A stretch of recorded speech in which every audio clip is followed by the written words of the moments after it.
오늘 저녁에 하나님의 말씀은 로마서 말씀을 같이 보시겠습니다. 로마서 1장 7절에 있는 말씀 한 절만 보시겠습니다. 로마서 1장 7절에 있는 말씀 한 절만 우리 같이 읽도록 하겠습니다. 바울은 로마에서 하나님께 사랑을 받고 성도로 부르심을 받은 모든 사람에게 편지하노니 하나님 우리 아버지와 주 예수 그리스도로부터 은혜와 평강이 너희에게 있기를 원하노라. 아멘. 기도하시겠습니다. 하나님 아버지, 저희를 구원해 주시고 이 혼탁한 시대를 살아가지만 늘 하나님께서 우리를 지키시고 보호해 주셔서 오늘까지 믿음으로 살아올 수 있었음을 하나님 앞에 감사합니다. 아버지 하나님, 저희가 하나님의 말씀을 들을 때 사람의 말로 듣지 아니하고 하나님의 음성으로 듣게 하시고 이 말씀 속에서 진리를 깨닫고 주의 말씀에 순종함으로 더욱더 주님이 기뻐하시는 삶의 모습들로 변화되어 갈 수 있도록 저희들을 가르쳐 주시고 도와주시기를 원합니다. 부족한 종을 붙들어 주시고 주님께서 쓰셔서 오직 하나님의 말씀만 선포되게 도와주시옵소서. 예수님의 이름으로 기도했습니다. 아멘. 자리에 앉으시겠습니다.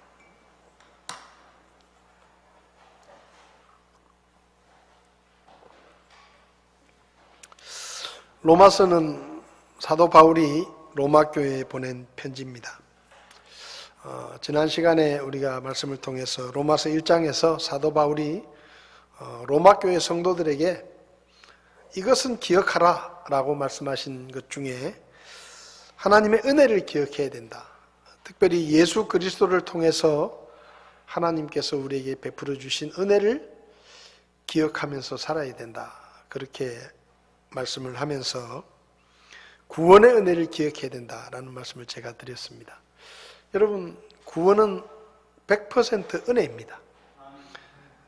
우리는 구원받을 아무런 자격이 없었습니다.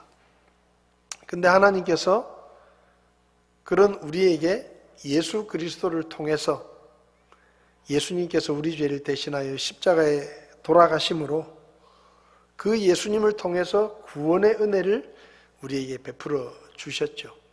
그래서 구원받은 성도들은 내가 구원받은 것이 전적으로 하나님의 은혜다라는 것을 잊어버리지 말고 기억하면서 살아야 됩니다. 보통 우리 집안의 아이들이 어릴 때는 잘 모르는데 이제 나이가 들어서 장성해지면 애들이 자기가 혼자 큰 줄 알아요. 그래서 부모님의 은혜를 잊어버립니다. 그냥 자기가 혼자서 잘 자란 것처럼 생각합니다. 부모님이 뒷바라지 해주고 돌봐주고 그렇게 희생하고 헌신했던 이런 것들을 잊어버리게 되는 거예요. 그래서 부모님의 은혜를 잊어버리면 뭐가 되느냐? 불효자가 됩니다. 근데 부모님의 은혜를 잊어버리지 않고 기억하고 있으면 절대로 그 부모를 가볍게 여기지 못하는 것이죠. 마찬가지로 우리가 하나님을 믿고 섬기지만 교회 안에 있는 사람들이 다 하나님을 믿는다고 이야기하고 하나님을 믿고 섬기지만 그 사람들마다 하나님의 은혜를 얼마나 기억하느냐에 따라 하나님을 섬기는 모습이 다를 수 있습니다. 구원받았지만 자기가 구원받은 것을 당연시 여기고 그것이 하나님의 은혜라는 것을 잊어버리면 하나님을 사랑하는 것도 다른 사람보다 덜 사랑하게 되고 또 하나님을 가까이 하는 것도 또 다른 사람보다 더 가까이 하지 않게 되고 하나님의 말씀을 대할 때도 정말 나에게 엄청난 은혜를 베풀어 주신 그 하나님의 은혜를 기억하면 꼭 성경을 읽어라 그렇게 얘기 안 해도 그냥 읽고 싶은 것이죠. 그래서 우리가 하나님의 은혜를 기억해야 된다. 그 다음에 두 번째는 부르심의 은혜를 기억해야 된다. 영원히 멸망할 죄인이었던 우리가 하나님의 교회에서 주님의 몸된 교회의 지체가 되고 또 이런저런 모습으로 하나님을 섬길 수 있는 것, 그것 또한 하나님의 은혜다. 여러분, 학교 선생님이 되려고 해도 얼마나 힘듭니까?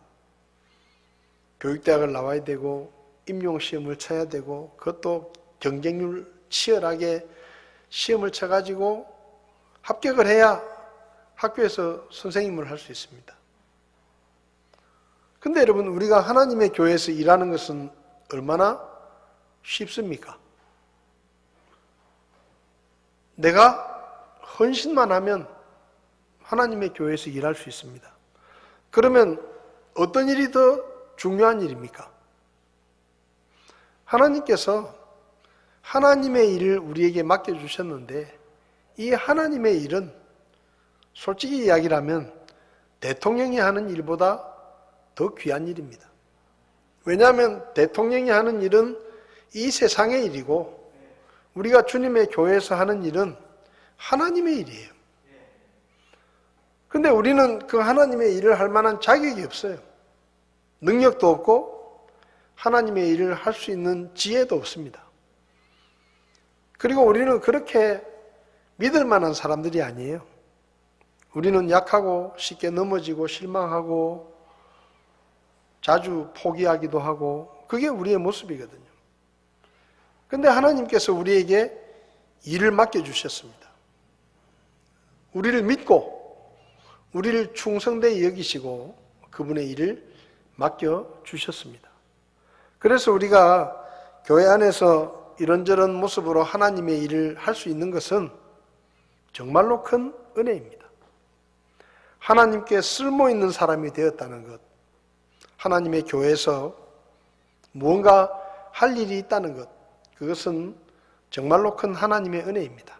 그래서 우리가 그 은혜를 기억하면서 살아야 주님의 몸된 교회에서 주님의 일을 할 때 때로 힘들고 어려워도 낙심하지 않고 포기하지 않고 끝까지 그 일을 감당할 수 있는 것이죠. 그래서 사도 바울은 로마교회 성도들에게 하나님의 은혜를 기억하면서 살아야 된다라고 쓴 것입니다.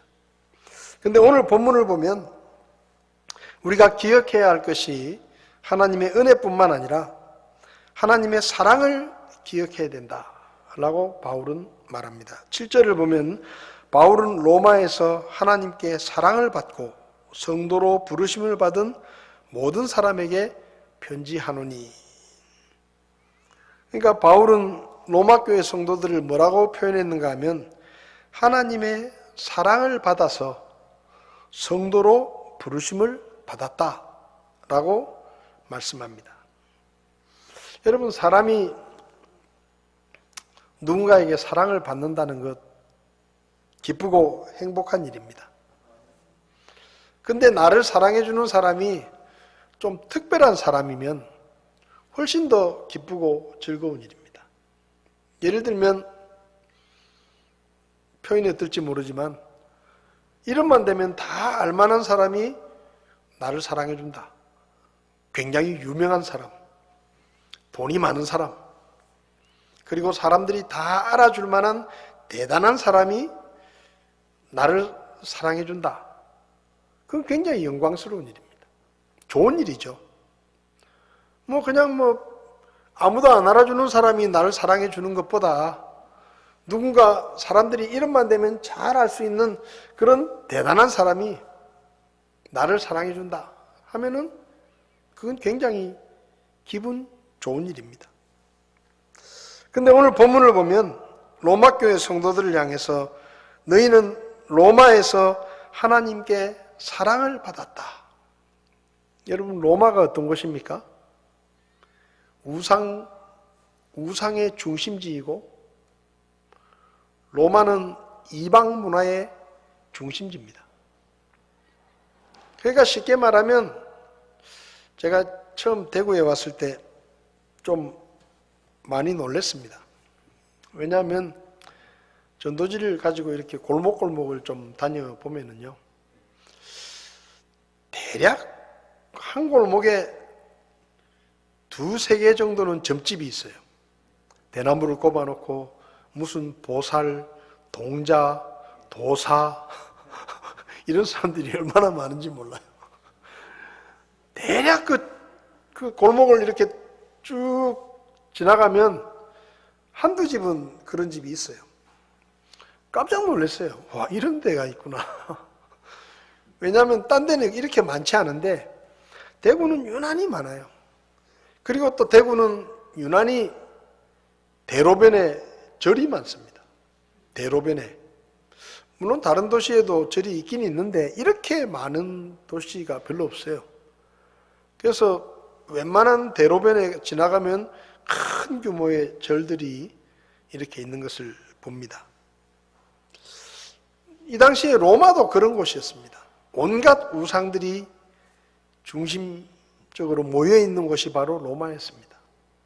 세상 문화, 세상에 잡다한 것들이 다 모여 있는 곳이 그 로마였는데, 그 로마 교회 성도들을 향해서 너희는 로마에서 하나님께 사랑을 받았다. 여러분, 하나님의 사랑을 아무나 받는 게 아닙니다. 제가 설교 준비를 하면서 누구에게나 사랑받는 사람의 10가지 특징이라는 글을 읽었습니다. 그러니까 누구에게나 사랑을 받는 사람에게는 특징이 있는데 그 특징을 10가지를 적어 놨더라고요. 첫 번째는 잘 웃는다. 두 번째는 상대방을 웃게 만드는 재주가 있다. 세 번째는 실력이 뛰어나다. 네 번째는 항상 겸손하게 배우려고 한다. 다섯 번째는 끊임없이 성장한다. 여섯 번째는 할 말은 해도 선을 지킬 줄 안다. 일곱 번째는 자신의 잘못이나 실수를 인정하고 반성할 줄 안다. 여덟 번째는 타인의 허물을 들추지 않는다. 아홉 번째는 칭찬을 잘한다. 열 번째는 작은 일에도 감사를 표현할 줄 안다. 이렇게 10가지예요. 여러분은 몇 가지나 해당되는 것 같습니까? 여러분은 잘 웃으시나요? 다른 사람을 잘 웃기시나요? 뭘 하든지 실력이 뛰어나신가요? 항상 겸손하게 배우려고 하십니까? 끊임없이 잘하고 계십니까? 할 말은 해도 선을 지키고 계신가요? 잘못했을 때 변명하지 않고 구차하게 변명하지 않고 쿨하게 인정하고 반성할 줄 아는 그런 사람인가요? 다른 사람의 허물을 들추지 않는 사람이십니까? 칭찬을 잘 하시나요? 작은 일에도 잊지 않고 감사를 표현하시나요? 이 10가지를 쭉 써놨는데 저를 이렇게 비춰보니까 아직 저는 많은 사람에게 사랑받을 만한 사람이 되지 못한 것 같아요. 아직 멀었다. 그런 생각이 듭니다. 그러니까 사람들에게 사랑을 받는 사람들의 특징이 이렇다는 거죠. 근데 이런 사람이 있으면 사랑할 것 같지 않습니까? 나를 보면 잘 웃어주고 나를 즐겁게 해주고 그리고 어떤 일을 할 때마다 탁월하게 하고 그리고 또 잘났는데 교만하지 않고 또 늘 겸손하고 늘 배우려고 하고 그리고 계속 성장하고 바른 말을 하는데도 지나치지 않게 상처 주지 않게 그렇게 말을 하고 그리고 다른 사람의 허물을 이렇게 들춰내는 얘기를 들어본 적이 없고 비판이나 공격보다는 칭찬을 잘하고 뭐 작은 일인데도 잊지 않고 꼭 감사를 표현하고 이런 사람이 있으면 누구나 호감이 가고 사랑하고 싶은 그런 사람일 것입니다. 근데 저 자신을 비춰보니까 이 10가지 중에 내가 진짜 나는 이런 사람이구나 라고 자신 있게 이야기할 수 있는 게 별로 없는 것 같아요. 그러니까 사람에게도 사랑받을 만하지 못한 그런 것들이 우리의 모습입니다. 많은 사람들에게도 호감을 받고 사랑을 받을 수 있는 그런 자격이 없는 우리인데 누가 우리를 사랑하시는가 하면 하나님께서 나를 사랑하신다는 거예요. 그러니까 이게 몸둘 바를 모르는 일입니다. 그렇잖아요? 사람들 앞에 나를 내놓아도 나를 사랑해 줄까 생각이 들 만큼 나는 부족한 게 많고 약하고 흠이 많고 그런 사람인데, 그래서 사람들이 나를 사랑하는 것도 쉽지 않은 일인데, 근데 전지전능하신 창조주 하나님께서 나를 사랑하신다. 그 말만 들어도 그냥 가슴이 뛰고 왠지 모르게 죄송스럽고 마음이 무겁고 왜 하나님이 나를 사랑하시지? 이런 생각이 드는 거죠. 성경을 통해서 하나님의 사랑을 좀 살펴보면 첫 번째로 사랑받을 만한 가치가 없는 사람을 하나님은 사랑하십니다. 지난 시간에도 말씀을 드렸지만 우리는 은혜를 입을 만한 자격이 없는 사람들입니다. 똑같은 말로 우리는 하나님의 사랑을 받을 만한 그런 자격이 있는 사람들이 아닙니다. 사도 바울은 로마서 5장에서 지난 시간에도 살펴보았지만 우리를 어떤 사람이라고 했느냐? 힘이 없는 자, 경건치 아니한 자, 죄인, 원수라고 했습니다. 원수. 힘도 없고 깨끗하지도 않고 죄인이고 더군다나 원수. 이런 사람을 여러분 사랑하고 싶습니까? 네? 힘도 없고 깨끗하지도 않고 죄는 또 많이 지었고 알고 보니까 우리 집안하고 원수고 그런 사람을 우리가 사랑할 수 있겠습니까? 이런 사람은 사람도 사랑하고 싶어 하지 않습니다. 사랑하려고 하지도 않죠. 그리고 에베소서 2장을 보면 범법과 죄들 가운데서 죽은 자다. 죄악 가운데서 세상의 행로를 따라 걸으며 공중의 권세 잡은 통치자 마귀를 따르는 자다. 육신의 생각과 욕망을 채우려고 쾌락을 추구하는 진노의 자녀다. 육체로는 이방인이고 그리스도 밖에 있는 자이고 이스라엘 나라 밖에 외국인이고 하나님의 약속과는 상관없는 낯선 자이고 세상에서 소망이 없고 하나님 밖에 있던 사람이 우리입니다. 그러니까 아무리 좋게 보려고 해도 좋게 봐지지 않고 10번 양보해도 별로 사랑하고 싶지 않은 그런 사람이 우리다 이 말이죠. 근데 하나님께서 그런 우리를 사랑해 주셨다. 만약에 좀 불경건한 말인지 모르지만 제가 하나님이라고 하면 사랑 안 할 것 같아요. 제가 하나님이라고 하면 이런 존재는 절대로 사랑하지 않을 것 같아요. 사랑은커녕 맨날 혼내주고 싶을 것 같아요. 맨날 괴롭히고 고통을 주고 아픔을 주고 불행하게 만들고 그러고 싶을 것 같아요.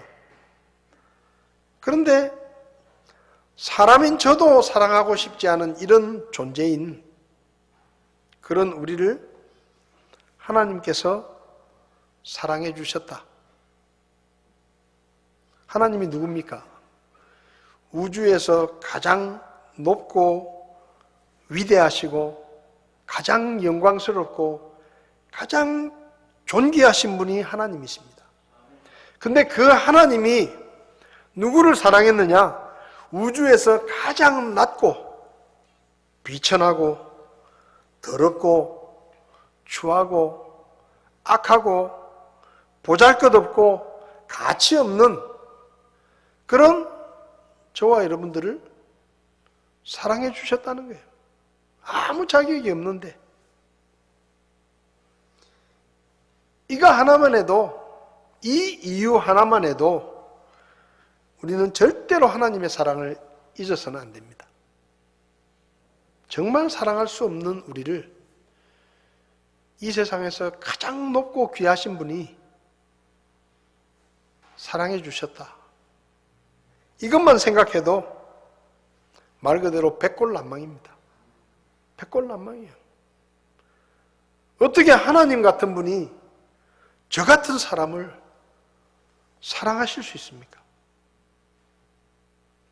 사람들도 저를 사랑하지 않는 사람이 많은데 어떻게 하나님이 저를 사랑해 주시겠어요? 그러니까 하나님은 우리의 자격이나 우리의 모습과는 아무 상관없이 전적으로 그분의 의지로 우리를 사랑해 주신 것입니다. 우리에게는 사랑받을 만한 이유가 요즘 말로 1도 없어요. 1도 없어요. 근데 하나님이 그런 우리를 보시고 사랑하겠다고 결정을 하시고 우리를 사랑해 주셨으니까 우리가 사랑을 받는 것이지, 우리가 뭐 하나님 앞에 뭘 잘 보여서 자격이 있어서가 아니란 얘기죠. 그리고 하나님의 사랑은 먼저 사랑해 주신 사랑입니다. 요한일서 4장 19절을 보면 우리가 그분을 사랑하면 그분께서 먼저 우리를 사랑하셨기 때문이다. 하나님이 먼저 우리를 사랑해 주셨다라고 성경은 말합니다. 저는 5살 때 어머니가 돌아가셨습니다. 그래서 어릴 때부터 어머니의 사랑을 받지 못해서 약간의 애정결핍증 같은 게 있었습니다. 그래서 제가 초등학교 또 중학교 시절에 썼던 글들을 이렇게 읽어보면 그 글에는 외로움이 물씬 묻어 있고 하늘은 회색빛이고 우중충한 그런 염세주의적인 글들이 많습니다.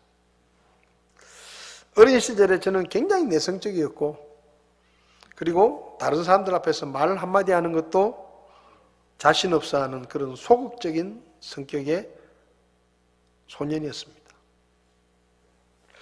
그러다가 고등학교 1학년 때 교회에 나가기 시작했습니다. 제 친구가 교회로 초대를 해서 성경을 읽고 접하면서 하나님께서 저를 사랑하신다는 것을 깨달았습니다. 근데 그 사랑을 깨닫고 난 다음에 제 인생의 어둠이 걷히고 새로운 인생이 열렸습니다. 제가 하나님의 사랑을 알았을 때 가장 놀란 것이 뭔가 하면, 하나님은 제가 태어나기도 전에, 제가 이 세상에 태어나기도 전에 저를 아셨고 저를 택하셨고 저를 사랑하셨다라는 것을 제가 알게 됐어요. 깜짝 놀랐어요. 어떻게 내가 태어나기도 전부터 나를 아시고, 그리고 태어나지도 않았는데 나를 사랑하셨다? 이 얘기를 들으니까요, 얼마나 마음이, 가슴이 뛰는지 깜짝 놀랐어요. 야, 하나님의 사랑이 그렇게 오래전에 나를 향하고 있었구나 하는 것을 제가 깨달은 것입니다. 그래서 제가 하나님께 수도 없이 물었어요. 하나님, 왜 하필이면 저 같은 사람을, 그것도 제가 태어나기도 전부터 먼저 사랑을 하셨습니까? 제가 뭐라고 하나님께서 죄인인 저를 태어나기도 전에 그렇게 생각하시고 사랑하셨습니까? 그렇게 제가 하나님께 수도 없이 물었습니다. 왜냐하면 굉장히 진짜 궁금했어요. 어떻게 내가 태어나기도 전에 창조주 하나님이 나 같은 사람을 사랑하셨을까? 근데 하나님께서 제가 물을 때마다 이렇게 답을 하시더라고요. 내가 너를 사랑한 데는 이유가 없다. 내가 너를 사랑한 데는 이유가 없다. 나는 그저 너를 사랑하고 싶었을 뿐이다. 그렇게 대답을 하십니다. 그래서 솔직히 저는 지금도 잘 모릅니다. 하나님이 왜 저 같은 사람을 사랑하셨는지 지금도 이유를 모릅니다. 그저 하나님이 저를 사랑해 주셨다는 것을 기뻐하고 감사하고, 그리고 하나님이 저를 사랑해 주셨으니까 나도 하나님을 더 사랑해야 되겠다, 그런 생각은 하면서 살고 있지만, 솔직하게 하나님이 왜 저 같은 사람을 택하시고 왜 저 같은 사람을 사랑하시고 저 같은 사람을 위해서 하나뿐인 아들을 십자가에 죽게 하셨는지 솔직히 지금도 잘 이해가 되지 않습니다. 이건 나중에 제가 예수님을 만나거나 하나님을 직접 만나면 꼭 물어봐야 됩니다. 왜 저를, 도대체 왜 하필이면 저를 그렇게 사랑하셨습니까? 꼭 물어보고 싶어요. 아직도 답을 모르겠어요. 제가 저를 봐도 사랑스럽지 못할 때가 많고 실망스러울 때가 많고, 제가 저를 봐도 마음에 안 드는 게 너무 많은데, 도대체 하나님은 왜 나 같은 사람을, 그것도 내가 태어나기도 전에 사랑하기로 결정을 하시고 나를 사랑해 주셨을까? 우주에서 가장 가치 있는 분이, 가장 비천한 나를 왜 그분이 나를 사랑하셔? 아직도 궁금합니다.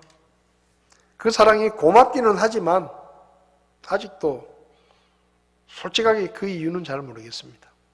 그냥 하나님이 그렇게 대답하셔요. 내가 너를 사랑하는 데는 이유가 없다.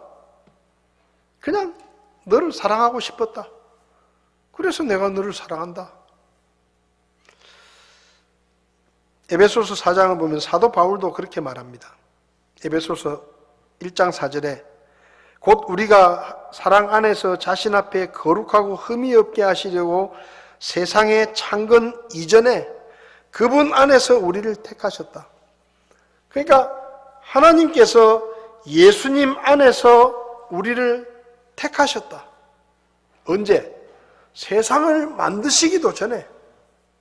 이거 우리는 이해를 못하죠. 근데 어쨌든 하나님이 그렇게 하셨다는 것입니다. 하나님이 우리를 아신 것은 우리가 태어나기 전부터 우리를 아셨다는 것이죠.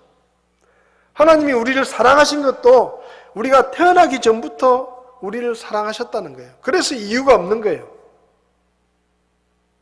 사람은 왜 사랑합니까? 이유가 있어서 사랑해요.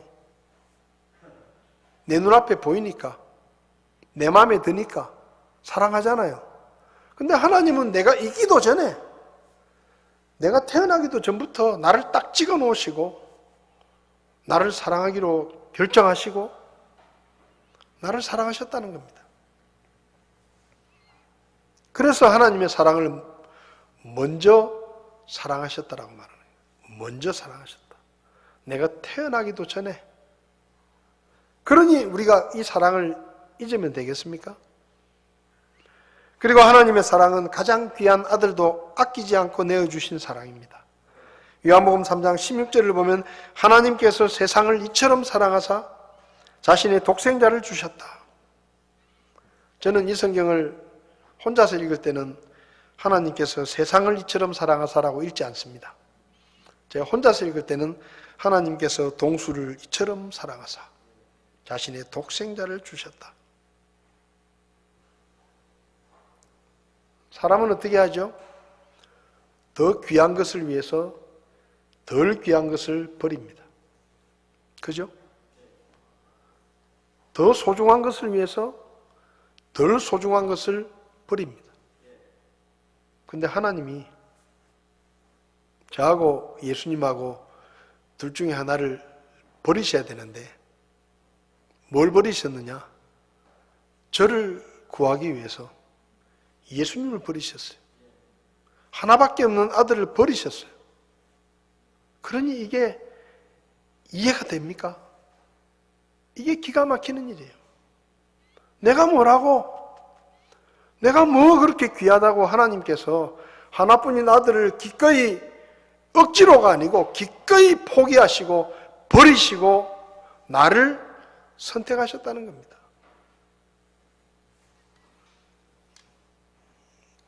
요한일서 4장 10절을 보면 우리가 하나님을 사랑하지 아니하였으나 그분께서 우리를 사랑하시고 자신의 아들을 보내사 우리의 죄들로 인한 화해 허물로 삼으셨나니 여기에 사랑이 있느니라. 하나님의 사랑이 하나뿐인 아들 예수님을 보내셔서 우리가 하나님을 사랑하지도 않을 때 우리를 사랑하셔서 그 아들을 십자가에 내어주셨다. 로마서 5장 8절에 뭐라 그랬습니까? 우리가 아직 죄인이었을 때 그리스도께서 우리를 위해 죽으심으로 하나님께서 우리를 향한 자신의 사랑을 당당히 제시하신다. 우리는 죄인이었습니다. 근데 예수님을 내어주셨어요. 그게 뭐예요? 하나님의 사랑의 증거입니다. 증거. 가장 귀한 하나뿐인 아들도 아끼지 않고 우리를 위해서 기꺼이 죽음에 내어주신 것이 하나님의 사랑입니다. 이런 사랑을 우리가 받은 거예요. 아무 자격이 없는데, 이쁜 구석은 하나도 없는데, 사랑할 만한 것은 아무리 찾아봐도 찾을 수 없는데, 하나님이란 분이 나를 사랑하기로 결정하시고 이렇게 엄청난 사랑을 우리에게 부어주신 것입니다. 뿐만 아니라 하나님의 사랑은 시간이 흘러도 식거나 변하지 않는 영원한 사랑입니다. 요한복음 13장 1절에 이제 유월절 전에 예수님께서 자기 때가 이르러 자기가 이 세상을 떠나 아버지께로 가야 할 줄 아시고 세상에 있던 자기 사람들을 사랑하시되 끝까지 사랑하시니라. 하나님이 우리를 사랑하십니다. 언제까지요? 끝까지. 로마서 8장 35절부터 39절을 보면 우리를 하나님의 사랑에서 떼어놓을 수 있는 것은 아무것도 없다. 아무것도 없다. 그러니까 하나님의 사랑은 영원하다 이 말입니다. 근데 우리는요, 이런 사랑을 몰라요. 그래서 사람들에게 우리가 복음을 전할 때 하나님은 당신을 사랑하십니다. 하나님은 한 번 사랑하신 것은 변하지 않습니다. 그렇게 이야기를 하면 사람들이 이해를 못해요. 저도 이해를 못했습니다. 왜냐하면요, 우리는 살면서 이런 사랑을 본 적도 없고 경험한 적도 없어요. 영원히 변하지 않는 사랑을 본 적이 없어요, 우리는.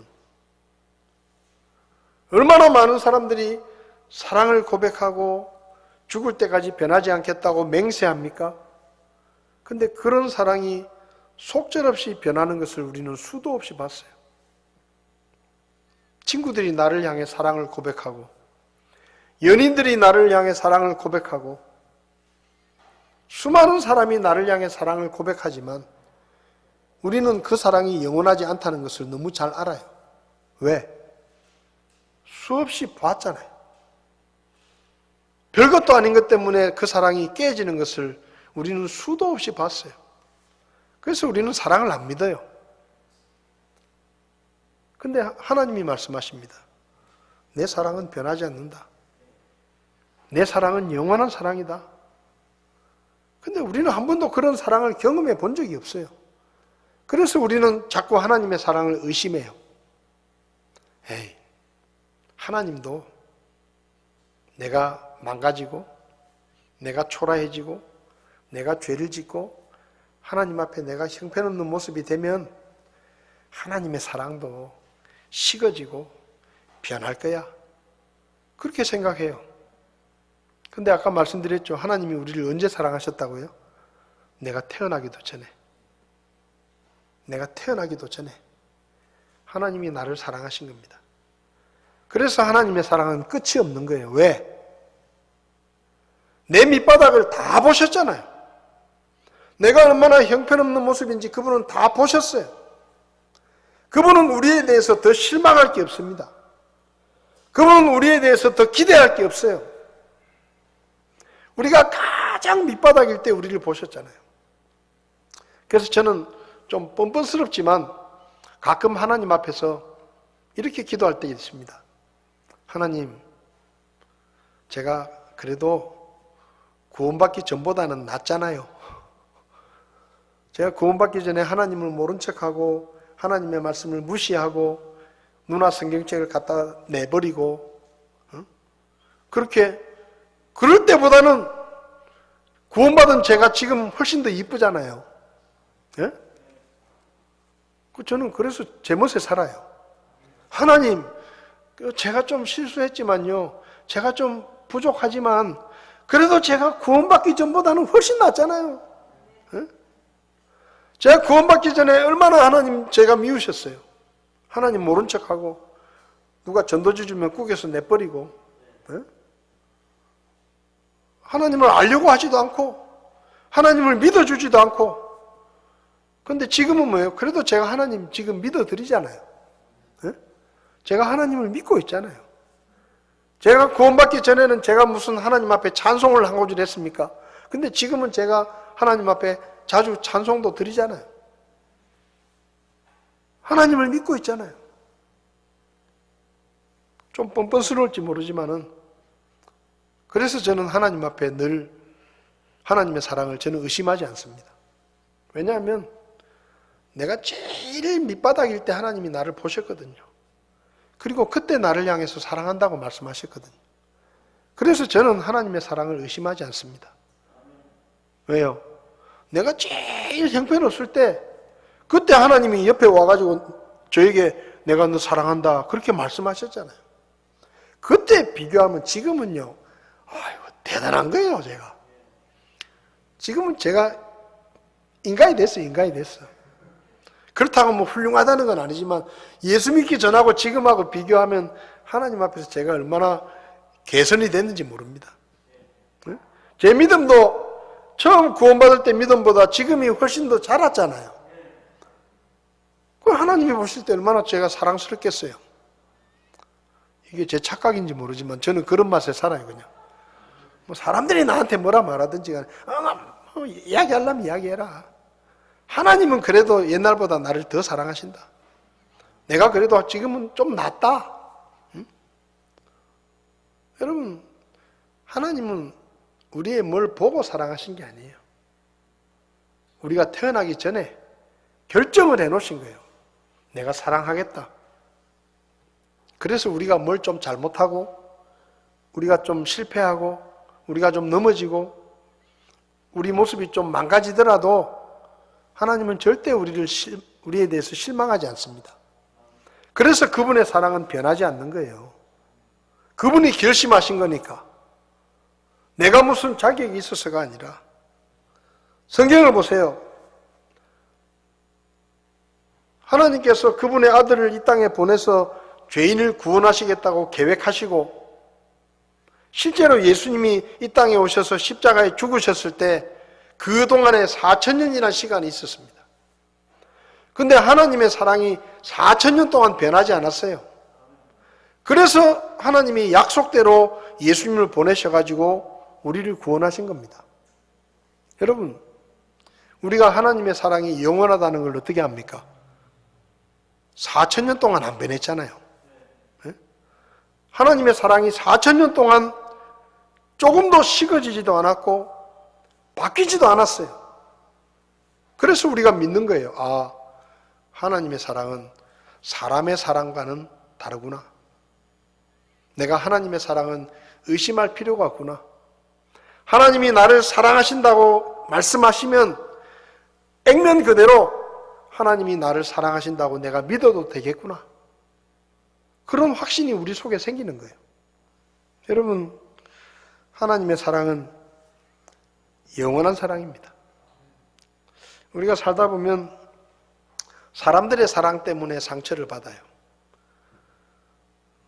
우리의 가치가 달라지면 사람들은 우리에게 실망하고 우리를 향한 사람들의 사랑이 식어집니다. 변합니다. 우리가 마음에 들 때는 사랑하지만 내가 부족함이 드러나고 약함이 드러나고 마음에 들지 않으면 왠지 모르게 사람들의 시선이 변하고 나를 대하는 태도가 달라지고 사랑이 식어지죠. 그래서 우리가 실망하잖아요. 때로는 배신감을 느끼기도 하고. 근데 하나님은 절대 그렇게 하지 않습니다. 하나님은 처음부터 지금까지 조금도 달라지지 않은 사랑으로 우리를 사랑하고 계십니다. 사람들이 가진 착각 중에 하나가 뭔가 하면 내가 하나님 앞에 좀 더 잘 보이면 하나님이 나를 더 사랑해 주실 것이다 라는 착각입니다. 그래서 우리는 이렇게 생각해요. 지금 하나님이 나를 80 정도 사랑하시는데 내가 좀 더 잘 보이고 내가 좀 더 노력하고 내가 좀 더 하나님이 기뻐하시는 모습으로 변하면 나머지 20도 나에게 주실 것이다. 그렇게 생각해요. 근데 그거요, 착각입니다. 하나님은 이미 우리에게 100의 사랑을 주고 계십니다. 하나님은 1도 아끼지 않고 우리에게 모든 사랑을 이미 주셨고 지금도 우리를 향해 그렇게 사랑하고 계시고 앞으로도 그렇게 사랑하실 거예요. 우리가 뭘 잘해서 더 얻어낼 수 있는 게 아닙니다. 왜냐하면 하나님은 처음부터 하나도 아끼지 않고 하나도 남기지 않고 그분이 할 수 있는 사랑을 우리에게 다 주셨어요. 그래서 우리는 100% 하나님의 사랑을 지금 받고 있는 겁니다. 여러분, 그런 사랑이 어디 있습니까? 그런 사랑 때문에 우리가 성도가 된 거예요. 여기 바울이 말하잖아요. 로마에서 하나님께 사랑을 받고 성도로 부르심을 받은 너희들이다. 하나님의 사랑 때문에 우리가 성도가 됐습니다. 78억 3,711만 2,215명 세계 인구입니다. 78억 3,711만 2,215명 중에 나는 한 사람인데 내가 어떻게 구원받고 성도가 됐느냐? 하나님의 사랑 때문이에요. 로마의 수많은 시민들 중에 너희가 어떻게 성도가 됐느냐? 하나님이 너희를 사랑했기 때문이다. 그걸 잊어버리지 마라. 대구에 237만 8,573명이 삽니다. 대구에요. 그 237만 8,573명 중에 나는 하나예요. 근데 어떻게 나 같은 사람이 구원받고 하나님의 성도가 됩니까? 성도라는 말은 하나님께 속한 사람이다 이 말입니다. 하나님께 속한 사람, 소속이 달라졌어요. 하나님이 책임지는 사람이 된 거예요, 내가. 어떻게 해요? 하나님께 사랑을 받았기 때문에. 그래서 여러분, 사도 바울은 말합니다. 로마교회 성도들에게 너희가 하나님의 사랑을 받았다는 것 잊어버리지 마라. 너희가 성도가 된 것은 하나님의 사랑 때문이다. 그러니까 죽을 때까지 그 하나님의 사랑을 잊어버리지 말고 기억하고 생각하면서 하나님을 섬기고 하나님을 더 사랑하고 믿음으로 살아라. 그렇게 사도 바울이 권면하고 있는 것입니다. 저와 여러분들이 어떤 사랑을 받았는지를 기억하시고 그 사랑이 변하지 않는다는 것을 기억하시고 우리의 숨이 끝나는 날까지 이 사랑을 받았으니 우리도 하나님을 더 사랑하고 형제 자매들을 더 사랑하고 기쁨으로 감사하며 주님을 섬기는 그런 저와 여러분들이 될 수 있기를 바랍니다. 기도하시겠습니다. 고마우신 하나님, 우리는 하나님의 사랑을 받을 아무런 자격이 없었습니다. 우리는 진노의 자녀들이었고 허물과 죄로 죽었던 쓸모없는 사람들이었습니다. 그런데 하나님께서 저희를 사랑해 주시고 먼저 사랑해 주시고 영원히 변하지 않는 사랑으로 가장 귀한 것을 내어주시며 우리에게 사랑을 고백해 오셨습니다. 그래서 우리가 그 사랑 때문에 복음을 듣고 믿어 구원을 받았고 성도가 되었고 하나님을 아버지라 부를 수 있는 하나님의 아들, 딸이 되었습니다. 하나님, 우리의 숨이 끝나는 날까지 우리가 어떠한 사랑을 받았는지를 잊어버리지 않게 하시고 순간순간마다 항상 하나님의 사랑을 기억하며 주님을 더 사랑하고 형제 자매들을 더 사랑하고 기뻐하고 감사하며 주님을 섬길 수 있도록 저희들을 도와 주시옵소서. 우리를 사랑해 주신 하나님의 은혜에 감사드리며 예수님의 이름으로 기도했습니다. 아멘.